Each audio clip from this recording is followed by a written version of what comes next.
Welcome back, everyone. I'm the Bad Luck Gamer, and we're back.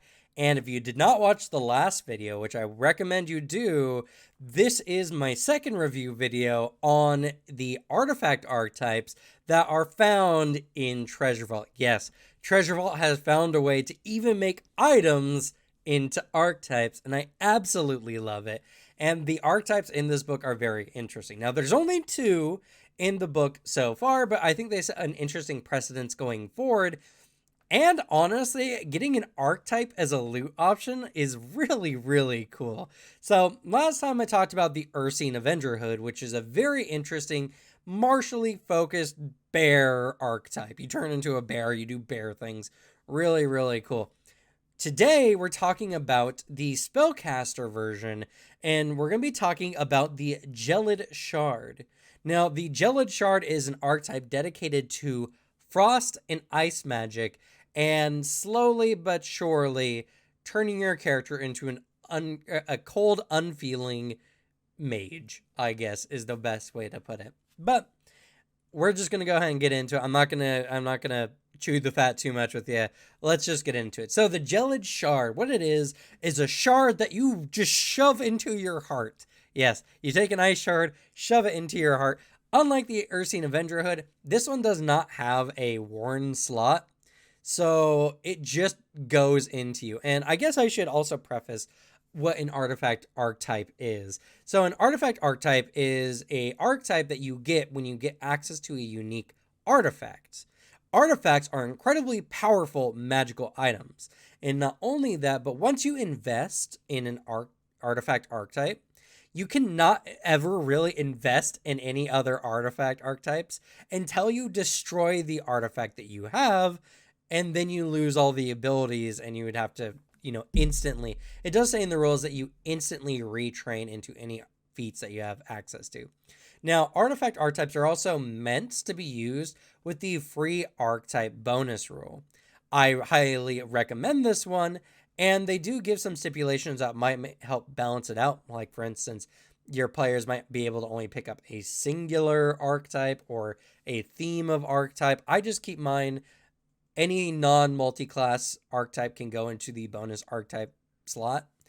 But that's what these artifact archetypes are meant to be used with, as they are 2 to 20 archetypes, which means that for every even level between 2 and 20, you get an additional feat that you can use in your free archetype slot. The other interesting thing about the archetype artifacts is they are not dedications. So when you select the initial the initial feats, the level 2 feat, it's not a dedication, which means you can intermix these with other archetypes, or other dedications, I should say, as they don't have the same rule requirement, which I think is very interesting and makes these work. Not only that, but you do get a magic item that gives you some benefits and some penalties as well, as you'll see here in the Gelid Shard. So I'm pretty sure I hit all my bases. If not, go back, check out the Ursine Avenger Hood. I do explain a little bit more in that one, in case I missed anything in this, but I'm pretty sure I got it. So the Gelid Shard, right?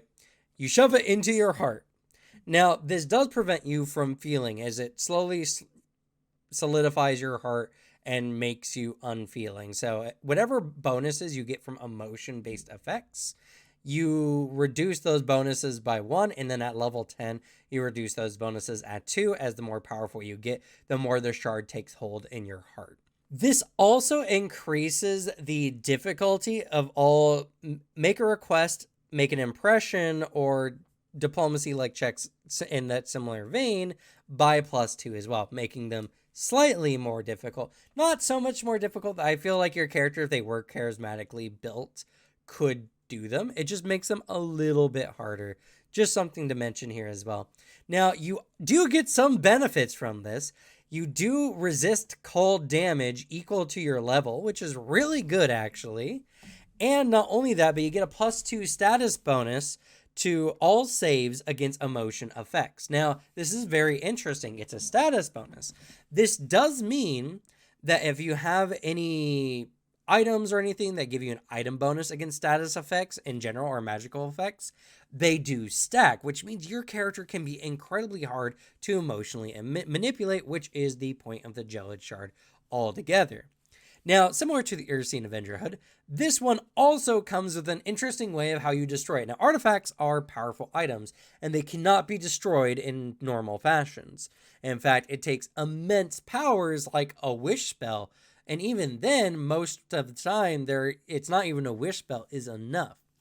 The Gelid Shard, for instance, requires that the shard itself is exposed to the plane of fire for a week and 1 day, and then smashed with an adamantine hammer by someone who felt true love for the shard's creator. Not even the bearer of the shard's initial creator, which there is some lore bits in this chapter, but I'm leaving that for Treasure Vault, so if you want to read that, pick up Treasure Vault. It's very, very interesting. It's a really, really good book. And obviously, this is a review copy, so I'm here to also chill out the book a little bit. It's a really good book, though. I really recommend picking it up. But yeah, there's a whole narrative behind it, and it's the reason why someone who felt true love is mentioned here. Very interesting, but I'm just going to give you the destruction and what the Gelid Shard does. The rest can be a mystery until the book releases later this month. So the first feat you can pick up at level 2 with the Gelid Shard is essentially the same as most multi-class archetype dedications when it comes to spellcasters. You get 2 cantrips. You also become trained in arcane spell DCs and attack rolls. And charisma is your spellcasting modifier. Now, it doesn't state like they normally do. If you're already an arcane spellcaster, you just use that. That's what I'm assuming the rule is. That's how it always is. So I'm just going to assume that that was the intent behind this one. It would make less sense that this one demands the use of your charisma if you're already an arcane caster anyway. But it's not written here, so I did want to mention that. You also gain access to the cast a spell activity, which means you can use magical items or magical scrolls and staves that have, well, not staves at this level. Eventually you can, but you can use spell scrolls and spell hearts that normally require the cast a spell activity for arcane spells, which is really cool. And this does give you access to 2 cantrips. Now, it has to be Ray of Frost and then a unique cantrip called Frost's Touch. Frost's Touch is a utility cantrip spell, which, as you know of most utility ones, they're a little more vague. They're more used for creative liberty and kind of rule cool stuff. There's not a lot of hard rules written into this one particular. So what happens is it's a single action, which is very rare for cantrips. So it's a single action, range 30 feet, and it targets an object or something else. You know, the targeting an object is not completely accurate, but all right. This is a weird one. So 30 feet, whatever. What this description here is more or less telling you is that it can cool objects that are normally hot to touch. It can cool your drink. It can make a hot pot safe to carry. The very vague and non-numbery kind of things. Now, what it also can do is create a simple object that is crude and obviously artificial and extremely fragile. You create a ice object that's a little amorphous-y, blobby, vaguely looking like a thing. Now, as a cantrip heightens, the object you create obviously becomes better. Now, at 3rd level, it goes up to a simple object of a bulk of 1 and an item level of 1. Now, simple objects are not very well described. I guess it's another GM discretion thing. It can do something like make any level 1 item that is not very complex. It can't make like a watch, which isn't a level 1 item, but you know what I mean. It can't do something like that. It just has to be a rigid, solid object.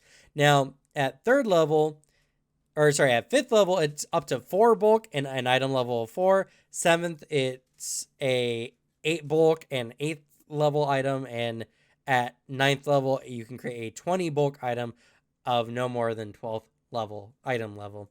So you can create like magical, or you can create a ice weapon or something like that. There's not a lot of really good uses I can really think of other than just situational. Oh, I can make something like that. You can make a statue. You can make a lot of things. As long as it doesn't have any moving parts or anything intricate design-wise, It also doesn't state that the better objects are necessarily not artificial looking. They're obviously made of ice, though I would imagine they at least look a little nicer at later levels. But in any regard, Frost's Touch, which again, it targets an object, but the main like heightened effect is creating objects. So I don't know. It's interesting nonetheless, and it just fits the theme.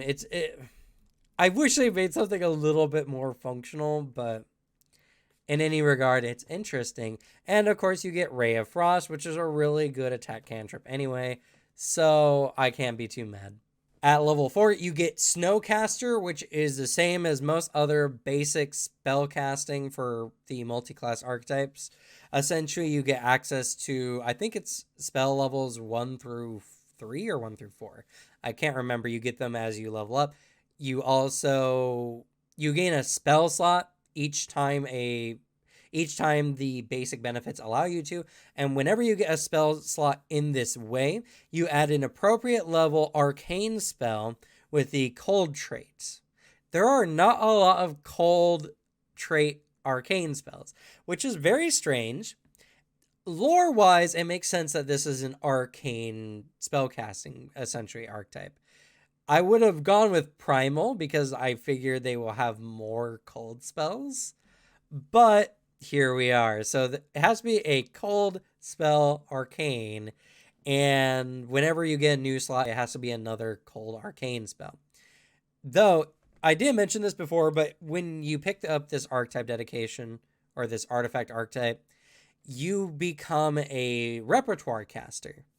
So if you want to learn a heightened version of a spell, you actually have to learn the heightened version. You can't just up it. You don't get signature spells through this artifact archetype. So the most likely way that you're going to increase the number of spells you have or higher levels, more often than not, you're going to be taking the snowball spell and heightening it until you get access to something like Cone of Cold or Wall of Ice or Mantle of the Frozen Heart, which Mantle of the Frozen Heart is one of my favorite spells in the game. I absolutely love it.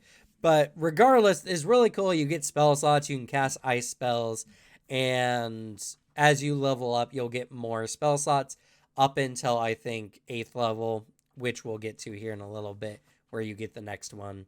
It's very good, though there's just a limit of spells. As the game progresses, there will be more cold spells, I hope.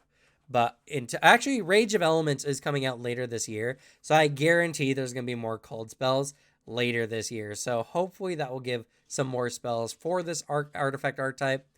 But until then, you're just going to have to make do with whatever you can scrounge for. At 6th level, you get a very interesting feat. It's called Snowstep, and essentially you ignore difficult terrain that is caused by snow or ice, and you treat greater difficult terrain as just normal difficult terrain. Not only that, but you do not leave any tracks in the snow and ice while moving. So you can't be tracked through snowy environments. Very interesting. Not super interesting, but I mean, it's got good flavor. And depending on the type of campaign, this might be incredibly handy. It just really depends on the kind of game you're in. At 8th level, Frozen Breath with a D. It's very hard. Breath. What it does is the same as any other spellcasting breath feat. You gain an additional slot for every slot except for your 2 highest, which means that at this level, I'm pretty sure you would gain an extra 1st and 2nd level slot. I think you might also gain an additional 3rd level slot, but no, actually it's 1st and 2nd level slot until you pick up the next spellcasting increase, which won't be until level 12. So you gain an additional 1st and 2nd level slot for now, but as you gain the additional spellcasting benefits for the later feats, you will be able to do up to, I believe, 7th level additional slots, because I do believe Master Spellcasting benefits give you up to 9th level spellcasting. So overall, not bad. Oh, and something I forgot to mention as well, because you're getting an additional spell slot, you would also be able to learn an additional spell to add to your repertoire. Again, there's not many cold-based arcane spells, so I can't imagine you'd be using it for anything more than Snowball and Heightened Snowball. But who knows what the future might hold. At 10th level, you get Winter's Embrace. An interesting feat that, again, similar to the Snowstep, is just more utility based. You get a +1 status bonus against saving throws against effects that would cause you to become dazzled. Interesting, pretty cool. It's a status bonus, so it also stacks with any items that might prevent this as well. But other than that, a little rare. Dazzled's not a great condition to get afflicted on you, so it's not bad. The premise behind this is you're used to being blinded by snow, sun in the snow, and ice. So you become accustomed to that. You don't get affected by it. It's interesting. I wish it was blinded as well. I think that would be better, but dazzled is not a bad one, and dazzled is a little bit more common than blinded, so not bad.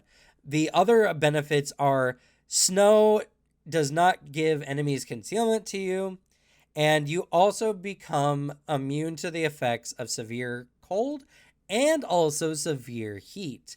So this is a good way if you're in a very hostile environment to become pretty much inured to it. You become immune to those effects. It's really, really good. And as far as Galarian, most places in Galarian, this means your character can go pretty much anywhere because severe cold and severe heat are about as hot as it gets, or hot or cold as it gets. And it comes with a cool status bonus. So overall, not a bad one. I think this is very specific to the kind of campaign you're playing. But maybe if you're using cold spells that like cause snow and concealment, this is a good way to get around those effects. So I think there are some synergies with some of the spellcasting you can do in this archetype as well. At 12th level, you get Expert Snowcasting, which is the Expert Spellcasting benefits, giving you more spells, I think up to 6th level, and also allowing you to become Expert Spellcasting in your Arcane spell attack rolls and DCs, which are really, really good, and obviously a mandatory pickup if you are intending on really investing in the Gelid shard. Next up at level 14 is Winter's Kiss. This makes you immune to the effects of extreme hot and cold, which actually does mean that if for whatever reason you go to the plane of fire or a plane, there's not a plane of ice, but the plane of water might have some freezing conditions, so something to keep in mind. You actually can survive in those environments, which is pretty cool. Not only that, but you gain resistance to fire damage equal to half your level, unless you have an ancestry or another feat that gives you, I think it's actually specifically an ancestry or heritage, no, or class feat, or any other, yeah. So if anything else gives you resistance equal to half your level for fire, it becomes your level in fire resistance. Meaning that if you're playing the versatile heritage with the Ifriti, you can actually stack these two effects with one of their feats, giving you a good, or maybe, I think it's one of their feats, which means that there's a good chance that your character just has really good resistance against hot and cold, and is good for character concepts of like a fire ice mage hybrid, which I think is really, really cool. So with the free archetype, this is a really cool one. I really, really like this. At 16th level, you get Great Snowstep, which just makes snow greater difficult terrain in snowy environments. You don't have those penalties anymore. You treat them as if they're normal ground, so no longer is difficult or greater difficult terrain affect you in those environments. This one is very niche because not very often are you in an environment where you get greater difficult terrain and it has to be snow and it's a level 16 feet. Honestly, depending on how your GM is running free archetype, I would pick any other feat over this one. It's cool and it's very situational. It might work in your campaign if it's something that's coming up. But honestly, this is super niche. And I would say the first Snow Step is a lot more likely. And there are some spells that create difficult terrain with snow and ice. I don't know if there's any that create greater difficult terrain. There might be, so there might be some synergy with some of your spell casting at this point. But other than that, this is just way too niche for me to pick up, honestly. At 18th level, you get Master Snowcasting, which means this is a archetype that gives you up to Master Spellcasting, which is really good. Honestly, absolutely love it. You get more spell slots and your breath will give you more spell slots for your anything other than your highest 2. This does get you up to 9th level spell casting, I do believe, which is very, very good. And I think you actually get it by level 20, I would say. So, master, and you also become master. I think I said this, but you become master in your spell attack rolls and DCs as well, which is just really good. So, this is also a mandatory pickup if you're using the Gelid Shard.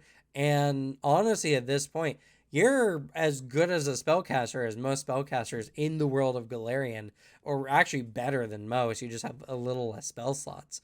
Regardless, this is really, really good. And the level 20 feat, which is one that most characters won't get access to, but and even if you do, it's not going to be for that long, is Icy Apotheosis.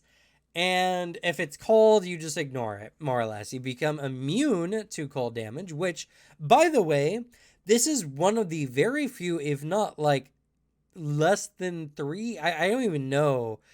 There's not many ways to become immune to damage in the game in general. This is one of the very, very, very rare cases where you can become immune to a type of damage. So immune to cold damage, and you automatically succeed on saving throws against effects that have the cold trait. Now, I wish it said automatically critical succeed, but it doesn't.